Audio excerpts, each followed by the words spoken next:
Sidang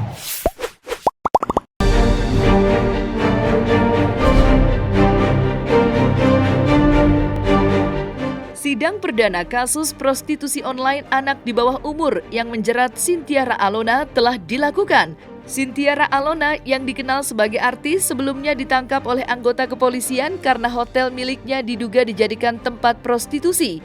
Tias Kirana selaku adik ipar dari Cynthia Raalona mengaku jika sang kakak ipar saat ini mengalami depresi yang cukup berat saat harus menghadapi dugaan kasus prostitusi anak yang kini dialaminya. Karena sidangnya tertutup, mungkin saya juga nggak bisa melihat dan menyaksikan.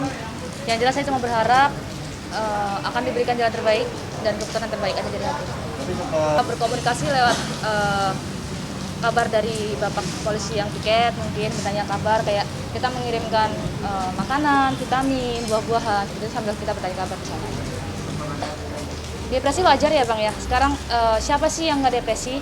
Kalau yang awalnya kita bebas, awalnya kita bisa ini itu, sekarang kita dalam keadaan tertekan seperti itu. Pasti depresi siapapun. Kalau aktivitas terganggu mungkin tekanan aja ya dari pihak luar seperti ya mengiring opini yang nggak benar mungkin, tapi kita sebagai keluarga bagaimanapun keadaan mereka kita tetap keluarga. Kasus prostitusi online anak di bawah umur yang menjerat Cynthia Raalona kini memasuki tahap sidang perdana yang dilakukan pada Kamis 5 Agustus 2021. Hal tersebut pun dibenarkan oleh Arief Budi Cahyono selaku Humas Pengadilan Negeri yang menjelaskan detail terkait suasana jalannya sidang atas kasus prostitusi anak di bawah umur yang menjerat Cynthia Raalona saat ini. Jadi hari ini jam 10 tadi sudah disidangkan ya perkara atas nama terdakwa Cynthia Raalona dengan acara pembacaan surat dakwaan. Dan atas surat dakwaan yang dibacakan oleh penuntut umum tadi, terdakwa dan penasihat hukumnya tidak mengajukan keberatan atau eksepsi, sehingga sidang dilanjutkan pada persidangan berikutnya nanti tanggal 12 Agustus tahun 2021 dengan acara langsung pemeriksaan saksi dari penuntut umum. Kan sidang karena kan perkara ini mengandung konten asusila kan. Ini melanggar pasal 88 Undang-Undang tentang Perlindungan Anak, kemudian pasal 296 dan 506. Jadi oleh karena mengandung konten asusila maka sidang dilaksanakan secara tertutup. Ya, sidang dilakukan secara virtual ya. Jadi terdakwa berada di tahanan Polda kalau nggak salah ya. Kemudian jaksa hadir di persidangan dan penasihat hukum terdakwa juga hadir di persidangan. Tidak juga bisa seperti itu karena kan keberatan itu hanya sebatas formalitas surat dakwaan. Apakah surat dakwaan sudah disusun secara benar sesuai dengan ketentuan yang ada dalam KUHP, tapi tidak menyangkut materi pokok perkaranya. Jadi hanya menilai formalitas surat dakwaan. Tapi mengenai kebenaran dari surat dakwaan itu sendiri nanti akan dibuktikan di persidangan di dalam pemeriksaan materi pokok perkara. Iya, hari ini adalah sidang pertama. Tadi sudah dibacakan ketiga terdakwa dan 3 dakwaan.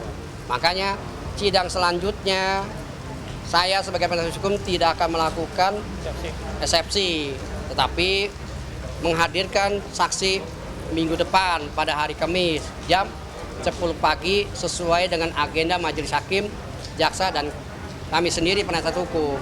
Ya, itu kan ancaman. Tapi kan nanti kan bisa dapat dibuktikan. Bagaimana caranya dia nanti kan juga ada saksi ahli pidana, kemudian juga saksi fakta korban, mungkin juga saksi fakta yang melihat atau saksi juga yang lainnya. Itu yang akan dihadirkan oleh jaksa penuntut umum. Tetapi bukan saksi saja, disertai juga dengan alat bukti. Keterkaitan saksi dengan alat bukti sinkron tidak atas perbuatan tersebut. Kan seperti itu. Kalau misalnya alat buktinya direkayasa, berarti saya akan melihat juga, menanyakan juga kepada terdakwa, benar nggak alat bukti ini sama yang saudara lakukan? Kalau misalnya bilang tidak, ya katakan saya keberatan, kan gitu. Hari Kamis ya, hari Kamis itu sidang akan dilanjutkan kembali untuk menghadirkan saksi dan barang bukti oleh jaksa penuntut umum. Ya, istilahnya kami penasihat hukum belum bertanya berapa yang akan dihadirkan. Pada umumnya jaksa memanggil sebanyak-banyaknya. Tapi kan tergantung juga saksi dalam keadaan sehat mungkin, atau dia juga mungkin tidak bisa hadir karena sesuatu halangan, kena sakit, atau dengan juga kena peraturan PPKM. Kita nggak tahu juga, tapi yang jelas jaksa telah memanggil para saksi untuk hadir di persidangan. Nah, nanti kita lihat berapa saksinya, kita juga akan bertanya kepada pihak saksi, disertai dengan alat bukti yang akan dibuktikan kepada majelis hakim. Seperti itu. Cobaan demi cobaan kini harus dilalui oleh Sintiara Alona, di mana dirinya saat ini harus berurusan dengan hukum atas kasus dugaan prostitusi online yang terjadi di hotel miliknya. Tias Kirana selaku adik ipar dari Sintiara Alona pun berharap agar bukti-bukti dan saksi dapat hadir dan berbicara dalam persidangan selanjutnya yang akan dilakukan pada tanggal 12 Agustus 2021. Kita pengennya yang terbaik aja, pokoknya kita memohon dan sangat berharap, ikhtiar, berdoa itu yang terbaik, biar bukti, biar saksi, dan biar semua alat bukti yang berbicara di persidangan besok.